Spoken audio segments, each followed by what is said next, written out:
Hello नमस्ते, welcome to etc online. आज के वीडियो में हम लोग देखने वाले हैं एक्टिव पैसिव।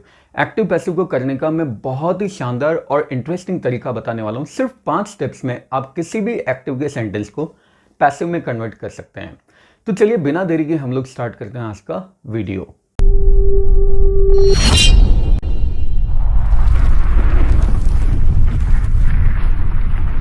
तो आप सब लोगों के माइंड में ये क्वेश्चन तो जरूर आ रहा होगा, किसी भी एक्टिव वॉइस के सेंटेंस को पैसिव में कन्वर्ट करने की जरूरत क्यों पड़ती है। इसके वैसे तो बहुत सारे रीजंस है, 2 मेन रीजन है। और पहला रीजन ये है, when the object of the sentence becomes more important than the subject. जब ऑब्जेक्ट ज़्यादा इंपॉर्टेंट बन जाता है सब्जेक्ट से। देखिए, कोई भी जो सेंटेंस स्टार्ट होता है वो हमेशा सब्जेक्ट से स्टार्ट होता है, subject plus verb and then हमारे पास आता है ऑब्जेक्ट। तो जो सबसे पहले आता है उसकी पोजीशन सबसे ज़्यादा इंपॉर्टेंट होती है। सेंटेंस में सब्जेक्ट हमेशा सबसे ज़्यादा इंपॉर्टेंट होता है, लेकिन पैसिव वॉइस में हम लोग क्या करते हैं, इस ऑब्जेक्ट को सब्जेक्ट की पोजीशन पे लेकर आ जाते हैं, यहाँ आ जाता है और यहाँ आके ये बन जाता है ऑब्जेक्ट। तो मतलब जब ये ऑब्जेक्ट सब्जेक्ट की पोजीशन पे आ गया तो ज़्यादा इंपॉर्टेंस अब हमने किसको दे दी, जो इस पोजीशन पे है, और वो कौन है, ऑब्जेक्ट। एग्जाम्पल देखिए, यहाँ पे एक सेंटेंस लिखा हुआ है, माई car has been washed by my mother. मेरी कार धो दी गई है मेरी मदर के द्वारा। मान लीजिए जैसे मैं कहीं गया हूँ और मैं अपने घर पे बोल के आया हूँ मदर को या सिस्टर को, किसी को भी, कि भाई मेरी कार धो के रखना।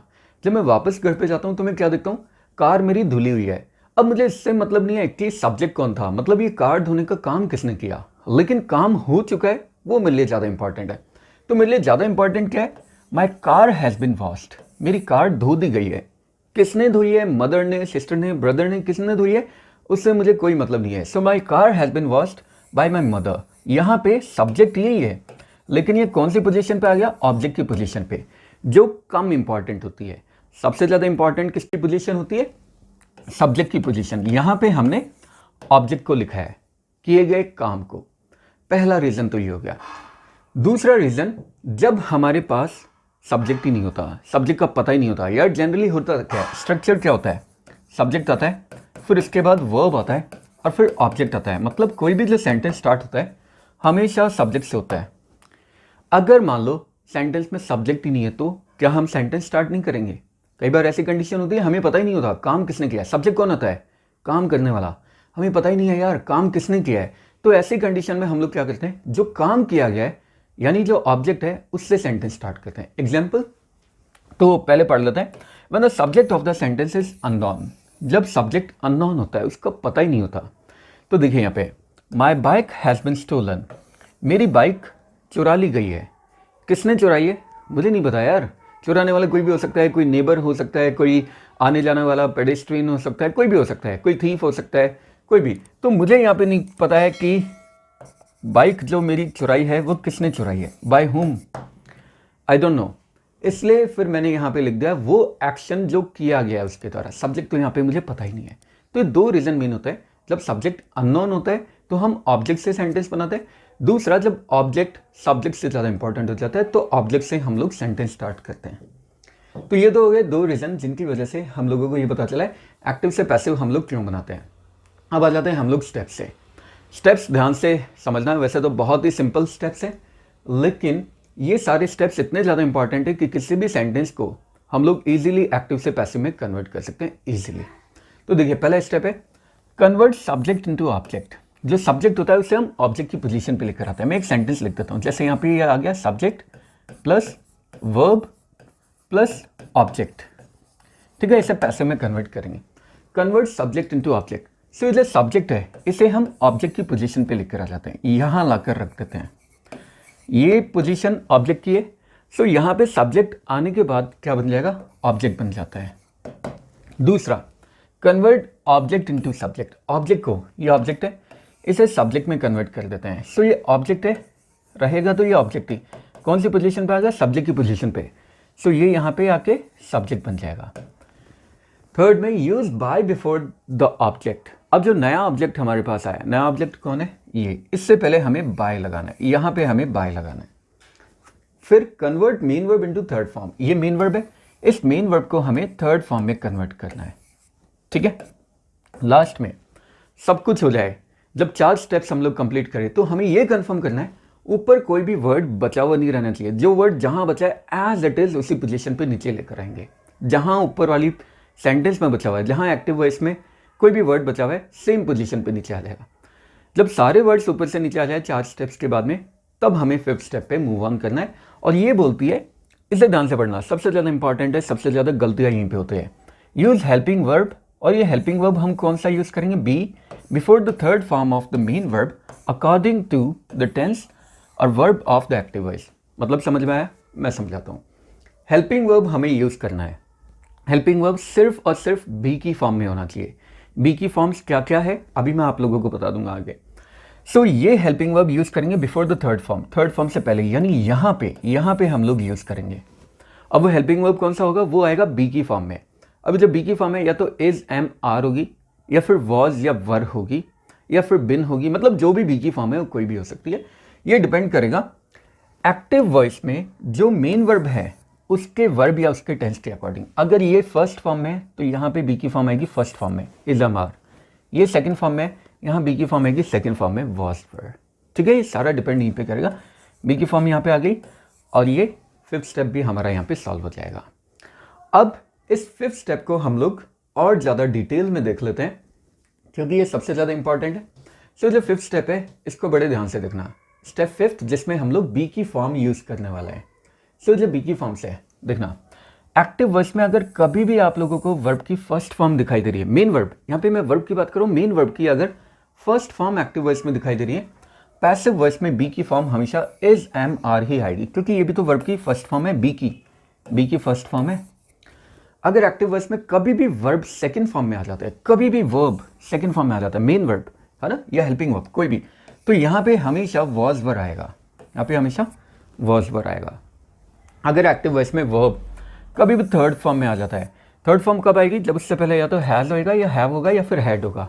अगर कभी भी थर्ड फॉर्म में आ जाती है तो हमेशा बी की भी थर्ड फॉर्म यूज़ करेंगे। बी की थर्ड फॉर्म होती है बिन, पैसिव वॉइस में।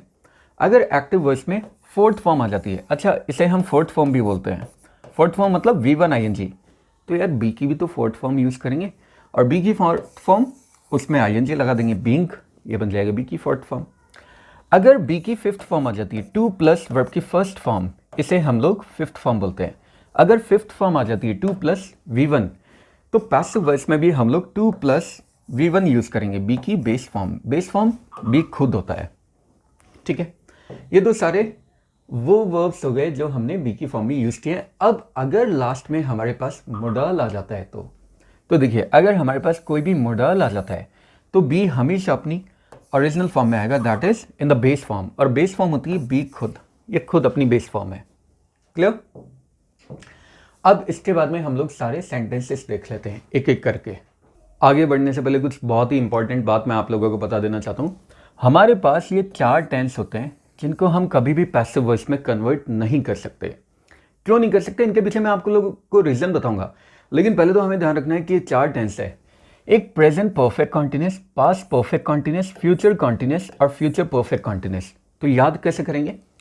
तीनों तो परफेक्ट कॉन्टिन्यूस आ गए, प्रेजेंट, पास्ट और फ्यूचर परफेक्ट कॉन्टिन्यूस, और फ्यूचर का है एक कॉन्टिन्यूस सिर्फ। रीज़न भी मैं बताऊंगा क्यों नहीं कर सकते। दूसरी बात, only transitive verbs can be converted into passive voice. सिर्फ और सिर्फ ट्रांजिटिव वर्ब ही पैसिव वॉइस में कन्वर्ट किए जा सकते हैं।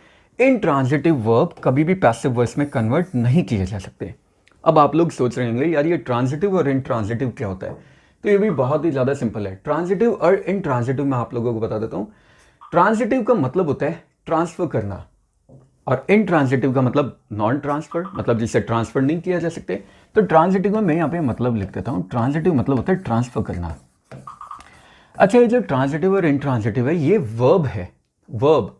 तो ये वर्ब क्या होता है? वर्ब एनर्जी तो होती है, सब्जेक्ट की एनर्जी। सब्जेक्ट जो भी कोई एक्शन परफॉर्म करता है उस समय उसकी एक एनर्जी रिलीज होती है, वही तो एनर्जी होती है वर्ब। जैसे आई एम टीचिंग, मैं पढ़ा रहा हूँ, तो ये पढ़ाना मेरी एनर्जी तो है, और ये एनर्जी बन गया वर्ब। तो अगर ये वर्ब कहीं और ट्रांसफर हो रहा है, कैसे? देखिए, सब्जेक्ट ने अपनी एनर्जी रिलीज की, और ये रिलीज्ड एनर्जी अगर किसी और जगह पे ट्रांसफर हो रही है, और वो कहाँ ट्रांसफर हो सकती है? ऑब्जेक्ट के पास, तो ये बनेगा तो ये बन जाएगा ट्रांजिटिव वर्ब। ठीक है, example, I play chess. Subject ने अपनी एनर्जी रिलीज की, प्ले करने की, खेलने की, ये एनर्जी उसने कहाँ ट्रांसफर कर दी? चेस्ट पे ट्रांसफर कर दी। और खेला कैसे गया? चेस्ट को खेला गया। Same ways she slapped him, उसने उसको स्लैप किया। ये इधर गलती से आ गया, यहां आ जाएगा रूम। उसने उसको स्लैप किया, तो उसने अपनी एनर्जी ट्रांसफर की। स्लैप करने वाली एनर्जी जब उसने ट्रांसफर की तो स्लैप कैसे किया गया? हिम को, उसको स्लैप किया गया। तो स्लैप अपनी एनर्जी ट्रांसफर जो हो रही है वो बन गया। तो ये ट्रांजिटिव वर्ब बन गया। इन ट्रांजिटिव वर्ब जिसमें वर्ब आगे ट्रांसफर ना हो, वर्ब आगे ट्रांसफर नहीं होता। चलिए बहुत सिंपल से एग्जांपल से समझाता हूँ। मान लीजिए ये कोई एक पर्सन है, ठीक है, इसे मिस्टर ए नाम दे देते हैं। अब ये जो मिस्टर ए है, इसको मुझे मान लेते हैं 50 रुपीज़ देने हैं मिस्टर ए को। सो मैं सब्जेक्ट हो गया, और ये जो 50 रुपीज़ है, मान लेते हैं ये 50 रुपीज़ है, या ये पेन उससे मुझे देना है। तो ये पेन मुझे उससे ट्रांसफ़र करना है मिस्टर ए को। मिस्टर ए हो गया ऑब्जेक्ट, मैं सब्जेक्ट हो गया। अब मैं क्या करूँगा? सबसे पहले तो मैंने इस पेन को रिलीज़ किया। पेन क्या है? वर्ब है ना, एनर्जी। इसको मैंने रिलीज़ किया। अब रिलीज़ करने के बाद में मैं गया मिस्टर ए को ढूंढने, यानी ऑब्जेक्ट को ढूंढने। अगर मिस्टर ए मुझे मिल गया तो उससे मैं ये ट्रांसफ़र कर दूंगा, तो पेन उसके पास ट्रांसफ़र हो गया। तो मतलब सब्जेक्ट से ये वर्ब निकल के ऑब्जेक्ट के पास ट्रांसफ़र हो गया, बन गया ट्रांजिटिव। दूसरा केस देखते हैं। अब हुआ ये कि फिर से मैं गया, मैं सब्जेक्ट, मिस्टर ए ऑब्जेक्ट, और ये पेन क्या है? ये वर्ब है, एनर्जी है। सो मैंने इसको रिलीज़ किया, वर्ब को, एनर्जी को मैंने रिलीज़ किया, पेन को, और मैं चला गया मिस्टर ए को ढूंढने के लिए। अब यार मिस्टर ए मुझे मिला ही नहीं।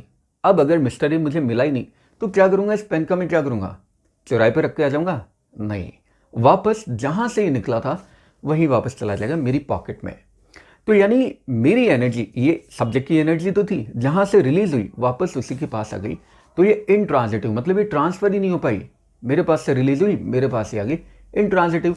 बिल्कुल वैसे ही हमारे पास इनट्रांजिटिव वर्ब होता है। सब्जेक्ट अपनी एनर्जी रिलीज कर रहा है, लेकिन कोई ऑब्जेक्ट मिला ही नहीं उसे, कोई ऑब्जेक्ट मिला ही नहीं। जैसे I sleep on the bed, मैं सोता हूँ बेड पे। जब मैंने सोने के लिए अपनी एनर्जी रिलीज की, तो इस रिलीज एनर्जी से, स्लीपिंग वाली एनर्जी से कौन सो गया? बेड सो गया क्या? नहीं यार, ये खुद ही सो गया। तो मतलब इस एनर्जी ने काम किस पे किया? खुद सब्जेक्ट पे। सो ये एनर्जी बेड पे ट्रांसफर नहीं हुई। अब आप लोग पूछोगे यार फिर ये बेड भी तो ऑब्जेक्ट है, तो ये ऑब्जेक्ट कैसे बना? ये ऑब्जेक्ट है बिल्कुल, लेकिन ये ऑब्जेक्ट है इस पर्टिकुलर वर्ड का, जिसे हम प्यार से बोलते हैं प्रेपोजिशन। तो ऑब्जेक्ट हमेशा दो जगह पे पाया जाता है। एक वर्ब के बाद में नाउन या प्रोनाउन आ जाए तो ऑब्जेक्ट होता है। दूसरा प्रेपोजिशन के नाउन या प्रेपोजिशन के बाद में नाउन या प्रोनाउन आ जाए तो वो प्रेपोजिशन का ऑब्जेक्ट होता है। तो दो चीज़ों के ऑब्जेक्ट होते हैं, एक वर्ब का और एक इनट्रांजिटिव वर्ब में प्रेपोजिशन का ऑब्जेक्ट होता है। तो ये ऑब्जेक्ट है द रूम, द बेड, लेकिन ये किसका ऑब्जेक्ट है? इन दोनों प्रेपोजिशन का। ठीक है। Same is I cry in the room, मैं रूम में रोता हूँ। जब मैंने रोने के लिए अपनी एनर्जी रिलीज की, कौन रोया? रूम रोने लग गया क्या? नहीं, इस एनर्जी से मैं खुद रोने लग गया। तो मतलब ये एनर्जी मुझसे निकली और मेरे ऊपर ही काम हो गया, किसी और के ऊपर काम नहीं हुआ, ट्रांसफर नहीं हुआ। तो ये इंट्रांजिटिव बन गया। ठीक है। तो अब पता करने के हमारे पास बहुत ही सिंपल तरीके हैं, और सबसे सिंपल तरीका क्या है? एक क्वेश्चन करो यार वर्ब से। क्या? हु और हुम, है ना? हु यहाँ पे गलत है, व्हाट और हुम से, मतलब क्या और किसको।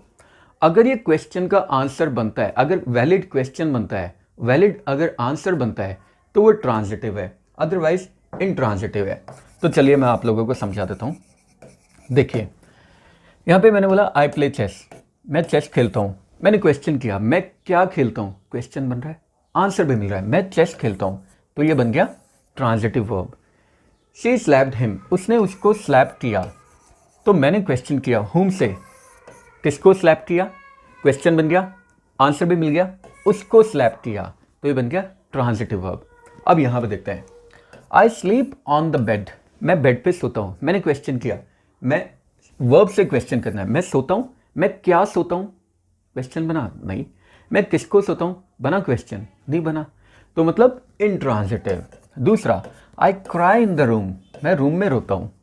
मैं क्या रोता हूँ, मैं किसको रोता हूँ, क्वेश्चन बना नहीं बना। मैं कहाँ रोता हूँ, क्यों रोता हूँ, कैसे रोता हूँ, किसके लिए रोता हूँ, ये क्वेश्चन बन रहा है। सो वर्ड और होम से क्वेश्चन नहीं बन रहा, तो ये बन गया इनट्रांजिटिव।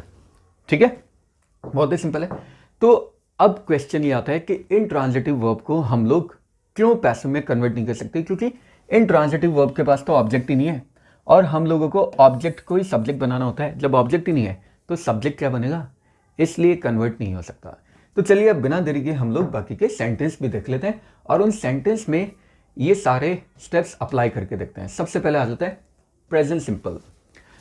एक और इंपॉर्टेंट बात बताना चाहता हूँ, एक्टिव पैसिव को सॉल्व करने के लिए हम लोगों को 3 बेसिक एलिमेंट्स को आइडेंटिफाई करने की जरूरत है, एक सब्जेक्ट, एक मेन वर्ब और एक ऑब्जेक्ट। इसके अलावा जो चीज़ है सबको इग्नोर करना है, सबको, सब्जेक्ट, मेन वर्ब और ऑब्जेक्ट। सो देखो, ईटीसी ऑनलाइन हो गया सब्जेक्ट, प्रोवाइड्स हो गया मेन वर्ब, ऑनलाइन क्लासेस हो गया object. Etc online provides online classes. First step क्या है, सब्जेक्ट को हम लोग ऑब्जेक्ट बनाते हैं, ये हमने बना दिया फर्स्ट स्टेप, ठीक है। सेकेंड स्टेप, ऑब्जेक्ट को सब्जेक्ट बनाते हैं, ऑनलाइन क्लासेस सब्जेक्ट बन गया। थर्ड स्टेप, ऑब्जेक्ट से पहले बाय लगाते हैं, ये रहा ऑब्जेक्ट, यहाँ पे हमने बाय लगा दिया, third step. Fourth, main verb third form में लाते हैं, main verb provides third form provided, fourth step. जब ऊपर से सारे वर्ड्स नीचे आ जाए तो लास्ट में हमें बी की फॉर्म यूज करनी है, कहाँ, थर्ड फॉर्म से पहले, ये थर्ड फॉर्म है, यहाँ आएगा बी की फॉर्म, फिफ्थ स्टेप बन जाएगा। और बी की फॉर्म इस वाले वर्ब के अकॉर्डिंग, ये वर्ब प्रोवाइड्स फर्स्ट फॉर्म है तो यहाँ पे बी आएगा फर्स्ट फॉर्म में। फर्स्ट फॉर्म होता है इज, एम या आर, यही होता है। ऑनलाइन क्लासेस है, प्लूरल है तो आर आ जाएगा ना, बन गया online classes are provided by ETC online. Clear. Next sentence और देख लेते हैं, प्रेजेंट कंटिन्यूअस का सेंटेंस है, सारे जितने भी टेंस है वो सारे हम लोग यहाँ पे करेंगे।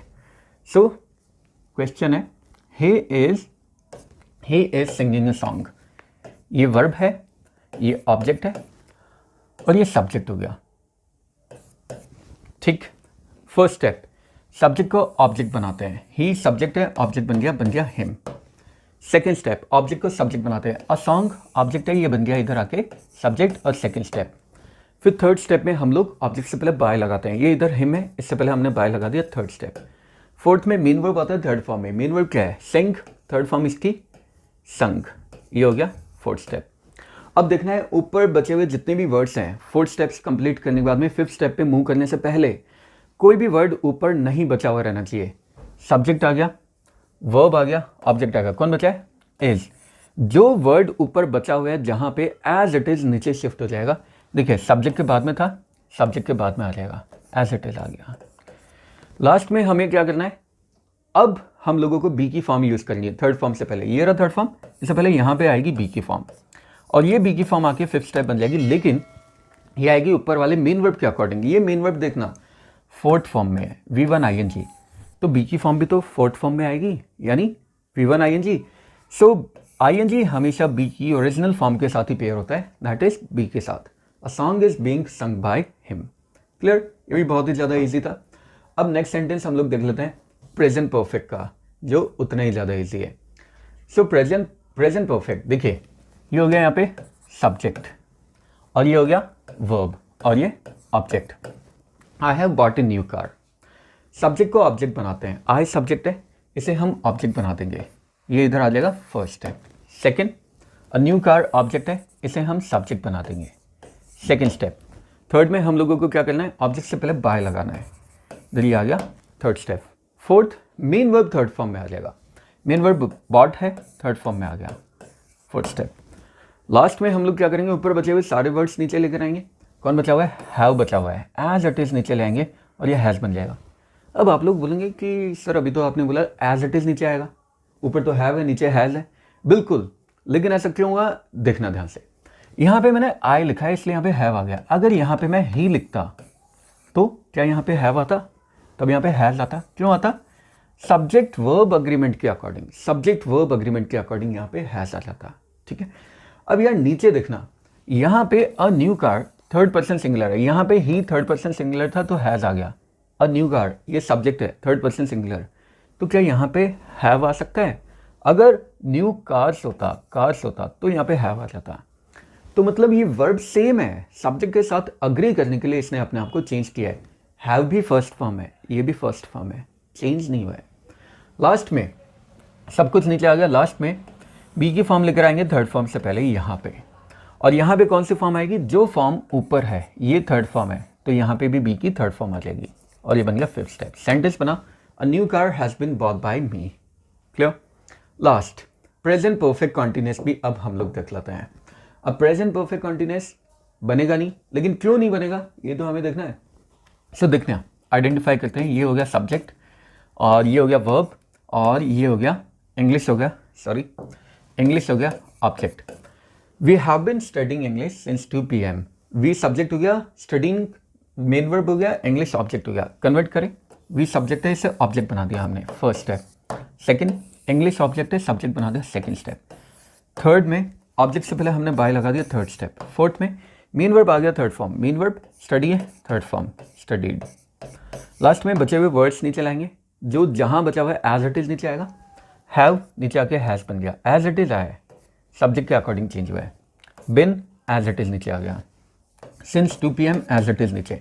लास्ट में बी की फॉर्म नीचे लेकर आएंगे, थर्ड फॉर्म से पहले, ये रहा थर्ड फॉर्म, इससे पहले बी की फॉर्म यहाँ आएगी।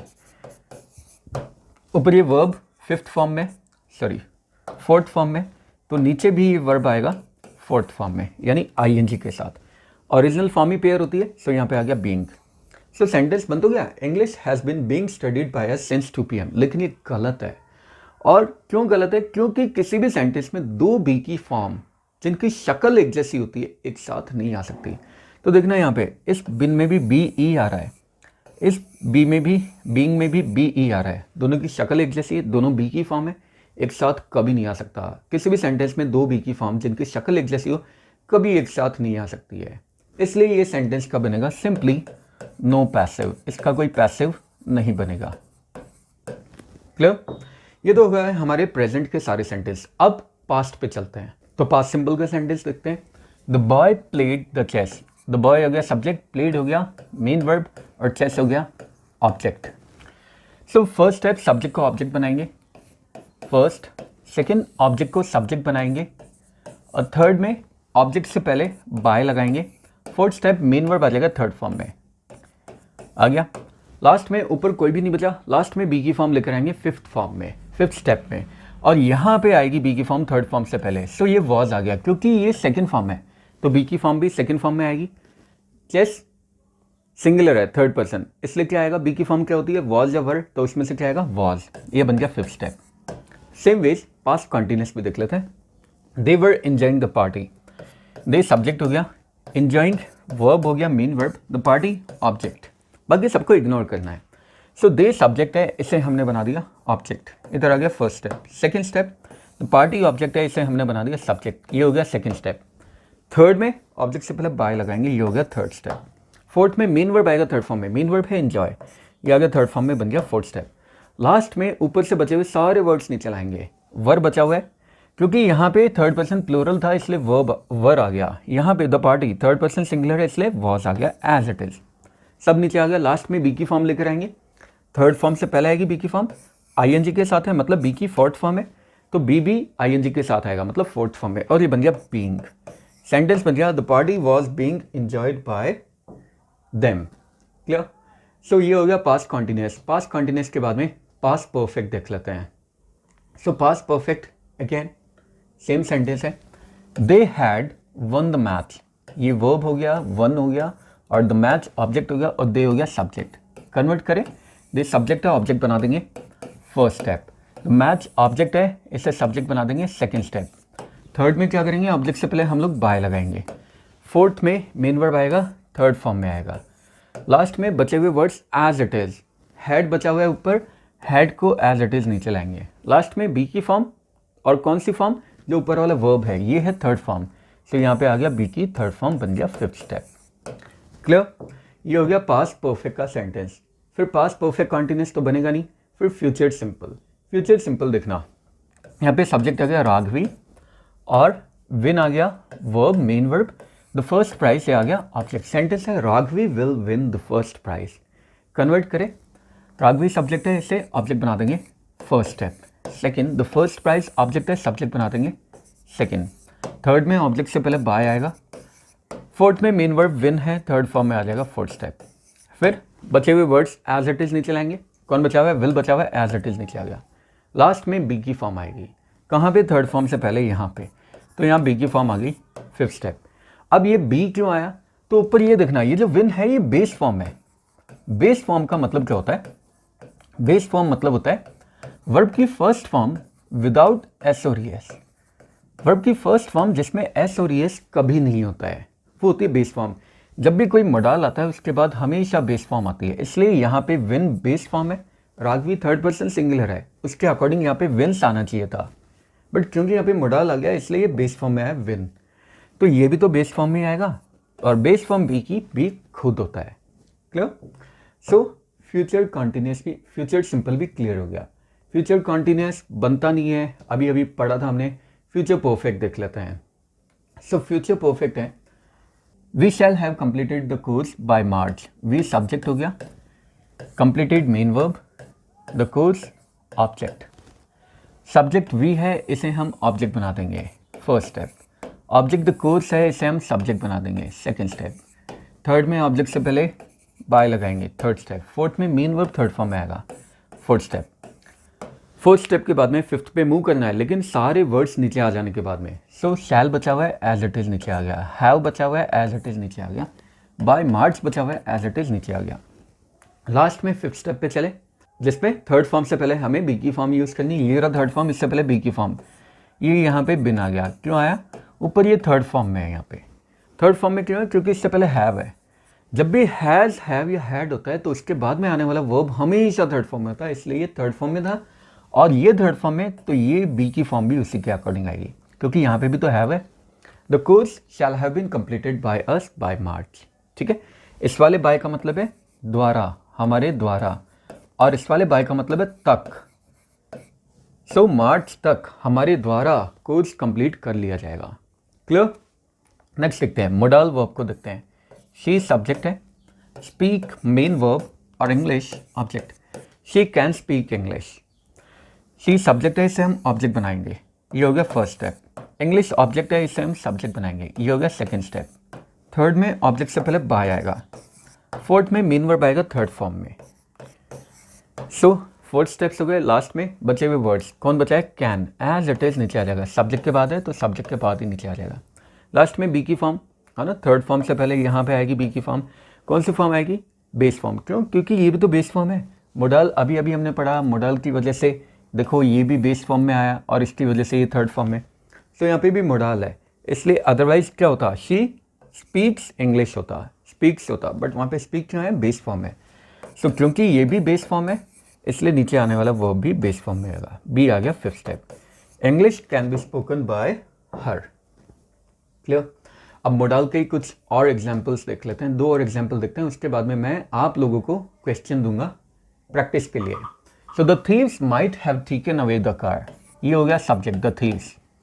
टेकन अवे ये वर्ब हो गया, द कार ये ऑब्जेक्ट हो गया। ठीक है, सब्जेक्ट है द थीव्स, इसे ऑब्जेक्ट बनाएंगे, फर्स्ट स्टेप।